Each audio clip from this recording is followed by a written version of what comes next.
Alright, I said I wasn't gonna do this, but I can't. I just can't not do it, okay? I've been wanting to do this video for weeks now, and I have just been keeping my mouth shut. I can't do it no more. Okay? I just can't.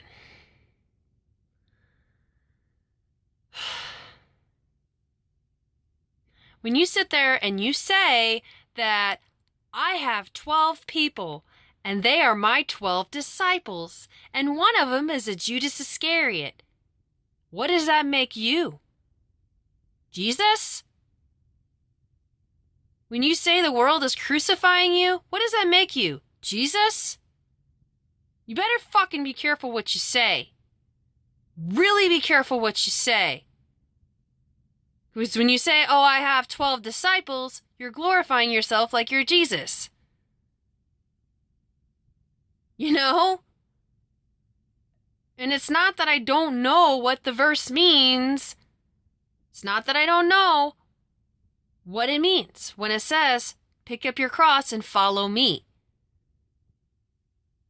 What I meant by saying was, and it's just a suggestion, when you put follow me and you put 923 on the back of your car, unbelievers don't know what that means. They don't know what it means. Now, I think putting Bible verses on your car and stuff is a good idea. You know, I think being aware of the end times and things that are happening right now is something that we need to be aware of, but we need to stick with the word and the gospel, and we need to stick to the truth. Christmas and Easter are pagan. That's just all there is to it. I didn't want to admit it. I didn't want to go there and, you know, but we're human beings. We're not Judas Iscariots. We're not devils. Now, we might let a spirit of anger get a hold of us every now and then. I think we all do that. I think we might let, emotions take over, and it might be a spirit of anger or a spirit of hate at that time, but that doesn't make us devils. That doesn't make us Judas Iscariots. There's only one Judas Iscariot, and there's only one Jesus, and you ain't it. So when you say, oh, I have 12 disciples and one of them's a Judas Iscariot, that's glorifying yourself and using the Bible to glorify yourself. Now, I was wrong about the follow me thing. If you want to say follow me, put it on your car, that's a great idea. It's a great idea to be a fisherman. Okay? No, we don't have a right to pick and choose who's going to heaven or hell. No, we don't. But the truth of the matter is, a lot of people who say they're Christians, who say they pick up their cross, are not picking up their cross. Literally picking up your cross is more than just picking up a fucking 2x4 and walking around the freaking Walmart parking lot. It's not easy, really, picking up your cross. It's easy to say it, but it's not easy to do. And I know it's not easy to do, because I've been struggling for the past 2 years to accept. I knew this before I even met either one of you.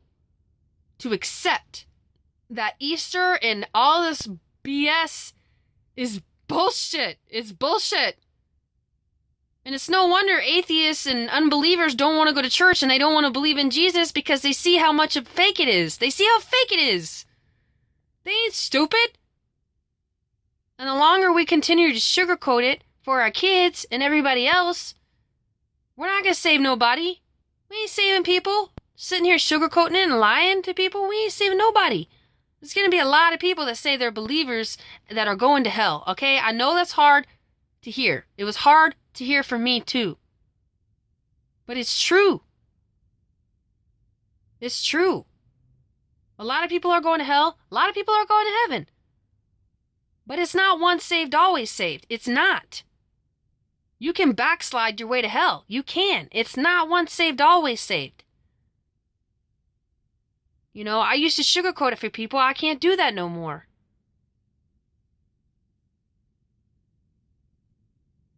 Johnny Cash said, being a Christian is not for pussies. And it's true. Being a Christian ain't for pussies. It ain't for pussies, because carrying your literal cross is admitting you're a sinner and dealing with your sin. It's a heavy burden. That cross that Jesus carried was heavy. That sin and darkness that we are creating, not Jesus, you know what I mean? Is heavy. So when you say pick up your cross, you're picking up your burdens. You're picking up your sin and accepting that you have to get rid of your sin. You have to turn away from your sin. I think of when Jesus was picking up the cross before he got crucified. To me, that was symbolic of when he was being beat and tortured and the crown of thorns. All of that was for all of our sin. Every single whip, every single drop of blood, every single thing. When they were nailing him on the cross, when they were nailing him down to the tree, when they were nailing him and beating him and spearing him and crown of thorns, all of every single drop of blood was for each and every one of our sins. So when he says, pick up your cross and follow me, he's saying, pick up your cross and follow him. Deal with your sin and follow Jesus. That's what I feel like he's saying in that verse. And I think it's a great verse, and I think it's a great way to be a fisher of men. But you can't sit there and say things like, the world's crucifying me, like Jesus, and say that you're not glorifying yourself. You can't sit there and say, I've got 12 numbers in my phone, like the 12 disciples, like you're Jesus, or like you're some freaking angel or something, or plug your name into the gematria and it says you're the 7th angel, and all this stuff. You are glorifying yourself when you do that. Whether you think you're a literal angel, or whether you're literally Jesus or not, it doesn't matter. We shouldn't be using the Bible to glorify ourselves, and we shouldn't be using the Bible to bash other people. Now, it's one thing to make one little video, it's funny, it was funny the first time. But there gets a point to where you're just fucking being a damn bully. And I'm here to fucking be real with people. You get butthurt, I don't care. People are so freaking get butthurt so damn easy. It's no wonder people don't want to really take up their cross and really follow Jesus. I'm not saying you're not. I'm just saying you really, really need to think about what you're saying. When you say things like, the world's crucifying us, the world's crucifying me. I have 12 disciples just like Jesus did.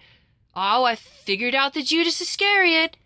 That's you glorifying yourself and bashing others with the word. That is not what the word is for. That's not what the Bible is for.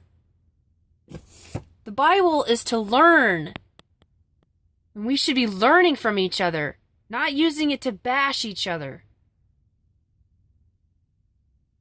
I know what picking up the cross, I know what that verse means. I ain't stupid. Okay? I know what it means. I'm just making a suggestion. Some other people that don't read the Bible, that don't know who Jesus really is, I mean, I'm sure they've heard of him, but they don't know what that means. They don't. So it was just a suggestion. And we need to remember, Satan comes first. Satan comes first. Yes, he's here. Yes, he's been here for a long time.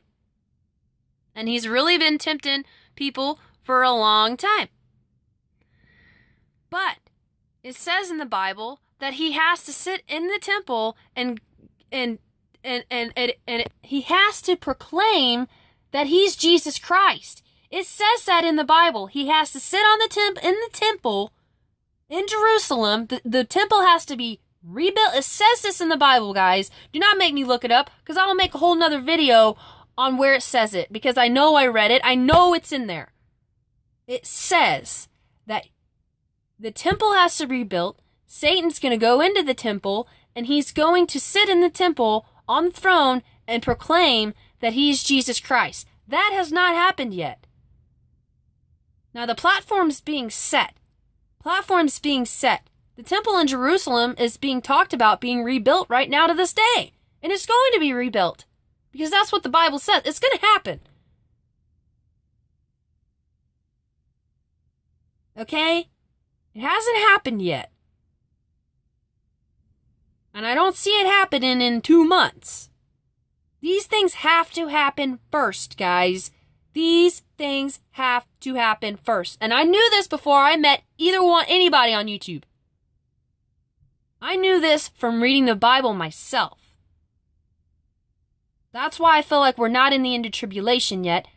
If we are in tribulation, we're in the beginning or the middle of it. I don't even know exactly where we are in the tribulation, but if we are, we're in the beginning or the middle. We're not on the end. The farthest you know what I mean? Like, we're not. The devil has not proclaimed that he's Christ yet. Now, the platform's being set. The temple's going to be rebuilt here soon. But it's not going to happen in 2 months, guys. This stuff has to happen first.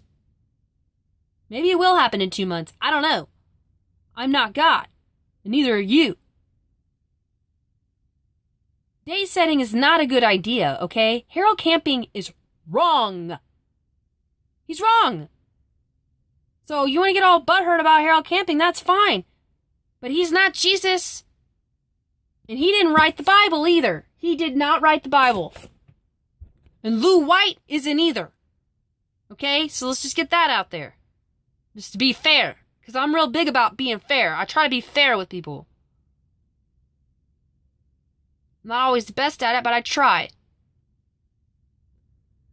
But we can't keep sugarcoating it for people. Once saved, always saved. It's not. You can backslide your way to hell, and there are people going to hell. And I know it's hard to hear that. It's hard to hear it. And we need to be able to say it in a nice way. Yes, we need to be able to say it in a nice way. And yes, and no, we can't pick and choose who is and who's not. I agree. But that doesn't make somebody Satan that says that we all could be going to hell. Or we all, you know what I mean? Like, that doesn't make somebody a Judas Iscariot. It doesn't make somebody the devil. It just means, you know what I mean? Like, people say things they don't mean all the time, you know? But it doesn't mean that there's no truth in it. There are a lot of Christians going to hell. We don't have the right to pick and choose, but there are. There are a lot of Christians going to hell, that people that say that they're Christians that are going to hell. And they're going to be damn surprised when they get to heaven and realize that they are not, they're going to be standing there, oh shit, because they know, they're going to know then. That's what I mean. It's important for us to be truthful. This is not a game. It's not a game of who's right and wrong. It's not a game of let's glorify myself and I have 12 disciples and one's a Judas Iscariot. I mean, come on. I want to know the truth. Not some game, you know? I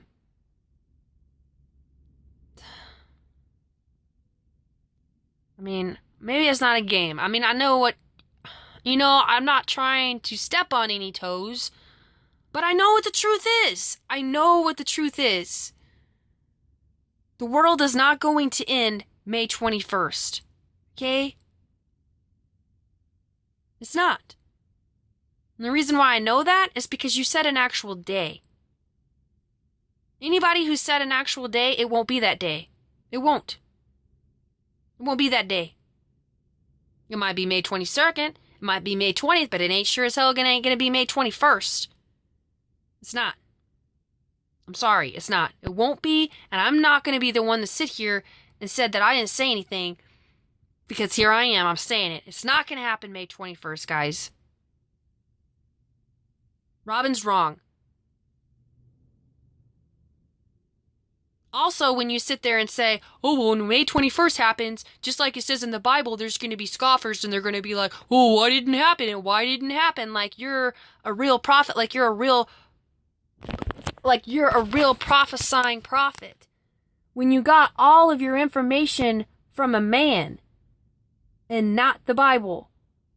Now, it's cool to listen to other teachers and learn from other teachers, but at the end of the day, you need to be going back to the Bible for your information and not glorifying yourself and glorifying Harold Camping. I don't glorify my pastor, and I don't glorify any of the 5 to 6 teachers that I listen to. And I'm not going to sit here and say that they're my disciples, like I'm Jesus, even though I know you didn't mean it like that, but you got to be really careful what you say. Because when you say it like that, you're glorifying yourself, and you're bashing other people with the Bible, and it's wrong. It's wrong.